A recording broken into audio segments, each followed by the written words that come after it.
Sir कल जो यहाँ एक हुंकार रैली होने वाली है, किन मुद्दों को लेकर, किन मांगों को लेकर यहाँ पे कल हुंकार रैली होने वाली है? केवल एक सूची कार्यक्रम है, एक ही मांग अभी जिला बना है, उनमें भरतपुर धौलपुर की जाटों का 1998 से ओबीसी आरक्षण का मुद्दा लंबे समय से चलता हुआ आ रहा है। इसके लिए सरकारों ने एक समाज को फुटबॉल जैसे बना रखा है। कभी बॉल इधर से इधर मार दिया, कभी इधर से इधर मार दिया, कभी दे दिया और कभी नहीं दिया। आरक्षण 1998 में राजस्थान के जाटों को मिला, लेकिन भरतपुर धौलपुर को वंचित रखा। 2000 में कांग्रेस की गवर्नमेंट आई तो राज्य सरकार ने राजस्थान में तो हमको आरक्षण दिया, लेकिन केंद्र में वंचित रहे। लंबे समय तक सभी नौजवान मिलकर लड़ते रहे। 2013 में मनमोहन सिंह की सरकार ने केंद्र में भी हमको आरक्षण मिला, लेकिन जैसे ही 2014 में सरकार बदली, तुरंत राजस्थान सरकार, राजस्थान में और केंद्र में दोनों जगह ही हमारा आरक्षण खत्म कर दिया। लंबे समय 2 साल आंदोलन चला। वसुंधरा की सरकार ने पुनः 23 अगस्त 2017 को हमें राज्य में तो आरक्षण दिया, लेकिन केंद्र में वंचित रखा। उसके लिए लगातार समय समय पर सरकारों ने चिट्ठियां लिखी। 29 दिसंबर 2020 को गहलोत सरकार ने भी केंद्र को चिट्ठी लिखी।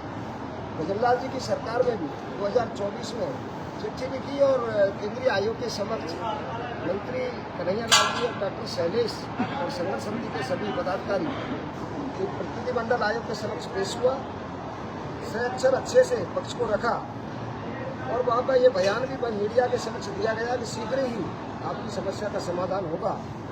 कानून मंत्री आदरणीय अरुणराम मेघवाल जी ने भी ये कहा कि सही समय पर आए हो तो रियली बहुत बड़ी विसंगति है, इसको खत्म किया जाएगा। लेकिन देने के नाम पर वही ढाक के तीन पा समस्या जस की तस बनी हुई है। लोकसभा चुनाव में भी भाजपा यहाँ का परिणाम देख चुकी है। जाट समाज ने कसम उठाई थी आरक्षण नहीं तो वोट नहीं, उसका परिणाम लोकसभा में देखने को मिला। अब पुनः लोकसभा चुनाव के समय ये कहा गया था भाजपा के नेताओं द्वारा कि लोकसभा चुनाव के बाद आरक्षण दिया जाएगा, लेकिन पौने 2 साल चुनावों को हुए, अभी तक सरकार ने उस पर कोई भी गंभीरता से निर्णय नहीं लिया है। इस मांग को लेकर कल 22 जून को भरतपुर धौलपुर बीच तीनों जिलों के नौजवानों के हक अधिकार के लिए एक हुंकार सभा का आयोजन किया गया है, जिसमें मुख्य वक्ता के रूप में आदरणीय आरएनपी के सुप्रीमो और नागौर के सांसद भाई हनुमान बेनीवाल जी, क्योंकि जिन्होंने जब विधानसभा के सदस्य थे तब भी हमारी समस्या को उठाया। 19 और 24 में सांसद चुन के गए तो संसद में भी पहला मुद्दा हमारे आरक्षण का ही उठाया। जाट सांसद भी संसद के अंदर बहुत है, लेकिन एक अकेले सांसद ऐसे जिन्होंने हमारे मुद्दे को अपना मुद्दा समझ के उठाया और सड़क पर भी हमारा साथ देने को हमेशा तैयार रहे। पिछली बार 29 जून को भी गहरा मोड़ पर आए थे और कल पूरे दलबल के साथ हमारे सहयोग के लिए आ रहे हैं। उनकी तैयारियों को लेकर हमारे युवाओं की टीम गाँव-गाँव जा रही है, हम लोग भी गाँव-गाँव जा रहे हैं। अब तक जो नौजवान थे नेताओं के भरोसे थे, लेकिन अब ये लड़ाई स्वयं नौजवान खुद सड़क पर आने को मजबूर है, क्योंकि एक बहुत बड़ा नुकसान नौजवानों ने 25 साल में उठाया है। हम ओवरेज हुए, हमारे बच्चे ओवरेज हो गए या बच्चों के भी साथ अन्याय हो, ऐसा हम स्वीकार नहीं करें। नेम सिंह जी, एक बात बताइए कि कई स्थानीय नेता है जो आप लोगों को सपोर्ट नहीं कर रहे, अगर वो स्थानीय नेता कल यहाँ पर आते हैं तो आप लोग किस तरीके से उनका स्वागत करेंगे इस मंच पर? देखिए, ये समाज का मंच है जी। नेता आए, स्वागत करें, सपोर्ट करना ना करना ये तो जनता का मुद्दा है। हमको तो मजबूरी में लड़ना पड़ रहा है। ये काम तो सदन में बैठे नेताओं का है, जो सदन में जनता ने बैठाए हैं, उनका काम है। सड़क पे आना तो मजबूरी है। अगर सदन में समस्या का समाधान होता तो सड़क पे आने की अब तो नौबत ही नहीं आनी चाहिए थी। तो सदन में समस्या का समाधान नहीं हुआ, तभी तो हम सड़क पर आने को मजबूर हैं। ये भी कहा जा रहा है कि आज जो है जवाहर सिंह बेढ़म भी भरतपुर के दौरे पर रहे हैं। पता नहीं, मुझे तो मेरे संज्ञान में नहीं है। आपको क्या लगता है कि क्या बीजेपी बौखला गई? आपकी रैली से पहले ही, सभा से पहले ही जो है नेताओं को भेजने का सिलसिला शुरू हो गया? उनके पास बौखलाने के अलावा कोई काम ही नहीं है, ये हमेशा बौखलाते ही रहे हैं। क्या केवल कल धौलपुर, डीग और भरतपुर के अलावा बाकी जिलों से भी लोग आएंगे? देखिए, ये समस्या समाज की है। जिला अलग हो सकता है, प्रांत अलग हो सकता है, लेकिन जब बिरादरी के मान सम्मान और न्याय अधिकार की बात है तो बिरादरी की शर्म एक होती है। हमारी न्याय की लड़ाई में कहीं से भी लोग आ सकते हैं। हमारी बिरादरी की शर्म है, लोग हरियाणा से भी आ सकते हैं, उत्तर प्रदेश से भी आ सकते हैं, राजस्थान के कोने कोने से भी आ सकते हैं। जब एक भाई पर कहीं कोई संकट है तो भाई का काम है भाई का साथ देना, भाई साथ कर पैसा पा सकते। कितने लोगों के आने की संभावना है? शायद लाखों से ऊपर नज़ारा यहाँ देखने को मिलेगा। आज तक भरतपुर में प्रधानमंत्री जी की, मुख्यमंत्री जी की बहुत सभाएं हुई हैं, लेकिन ये सभा कोई राजनीतिक दल की नहीं, ये 3 जिलों के नौजवानों के हक अधिकार की लड़ाई है और इसकी सभा को जनता स्वयं कर रही है। राजनीतिक दलों में तो साधन संसाधन, खाने पीने का इंतजाम पूरा सरकारी तंत्र लगता है। ये जनता खुद अपने संसाधनों से यहाँ आ रही है, तो वो एक अलग ही जोश के साथ अन्याय के खिलाफ जनता में जोर से वो देखने को मिलेगा। क्या इसमें जाट समाज को ही आमंत्रण है या 36 बिरादरी इसमें आपके साथ शामिल है? देखिए, हम सर्व समाज, एक मोटी बात यह है, चाहे कोई भी जाति हो, पूरे राजस्थान में लाभ मिल रहा और एक जाति के उन्हीं समाज के लोगों को एक जिले में लाभ नहीं मिलेगा, तो ये अन्याय है। अन्याय में 36 कौम के लोग अन्याय के खिलाफ साथ देते हैं और भरतपुर तो एक ऐसा जिला है जहाँ भाईचारे की समरसता देखने को मिलती है। हमने सभी समाज के लोगों को आमंत्रित किया है। संजना जाटव सांसद है यहाँ से, उन्होंने संसद में भी हमारा क्वेश्चन उठाया और वो कल भी आएंगी। जब हमें जरूरत पड़ी है वो हमेशा हमारे साथ खड़ी है। मनीषा, आप बताओ, जाट युवा सेना की तरफ से क्या क्या इंतजाम किए जा रहे हैं, क्या तैयारी? हमारे बड़े भाई नंसू मजदार जी ने आपको इस तरफ से बता दें, युवा आर्थिक संघर्ष समिति की तरफ से अभी पूरा युवा आपको ढीक दौलपुर का जो युवा, हकीकत में तो सबसे ज़्यादा जो नुकसान हो रहा है वो युवाओं को ही तो हो रहा है। और युवा यूपीएससी की एग्जाम हो, यूपीएससी की हो, सेंटर की जितनी भी नौकरियां हो, सारे के सारे में जितने भी संस्थान हैं सेंटर वाले, उनमें हर बार हजारों युवा भरतपुर ढीक दौलपुर जगह के रह जाते हैं।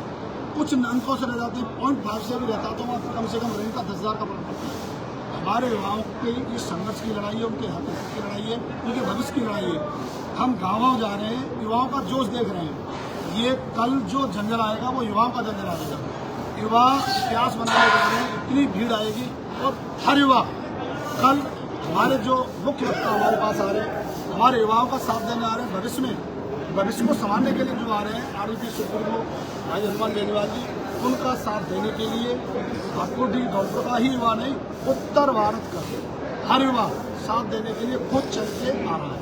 एक बात बताइए, कहते हैं कि हनुमान बेनीवाल जहां जाते हैं न्याय पक्का है, जीत पक्की है। कल की लड़ाई आर या पार की होगी, क्या लगता है कल जीत आपके खाते में जाएगी? बिल्कुल जाएगी। हम मिलके सारे के सारे सब समाज हमारे साथ है, पूरा जन जन उनके साथ है। हनुमान बेनीवाल जी भाई साहब हमारी आवाज को आगे तक लेके जाएंगे।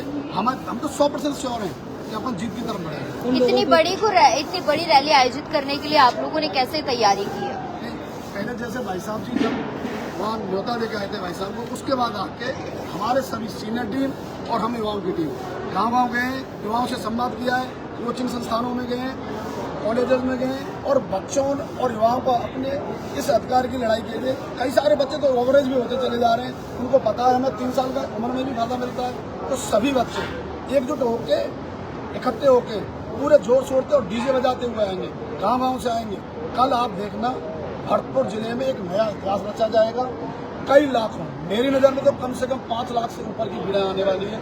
हो सकता है कि राजस्थान में हनुमान बेनीवाल भाई साहब की जैसे सभाएं सुनते ही काफी भीड़ देखने को मिलती है, पर कल इस भीड़ की चर्चा आगे आने वाले टाइम में इतनी महाराजा विश्वेंद्र सिंह जी का ये कहना है कि जब सब लोगों को निमंत्रण दिया गया था, उनको व्हाट्सएप पे निमंत्रण दिया गया, ये समाज मेरी नहीं बल्कि पूरी 36 कौम बिरादरी का अपमान है।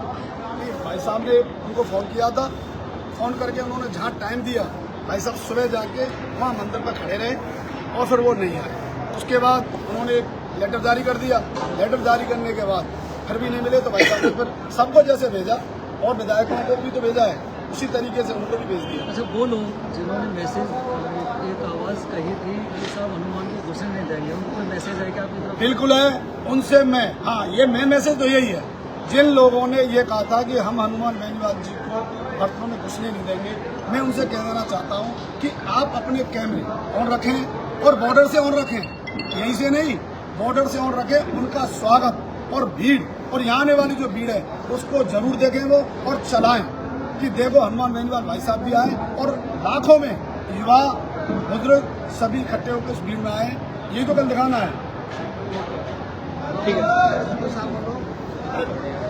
हाँ सरपंच साहब की ओर लो। पीछे रुको यार।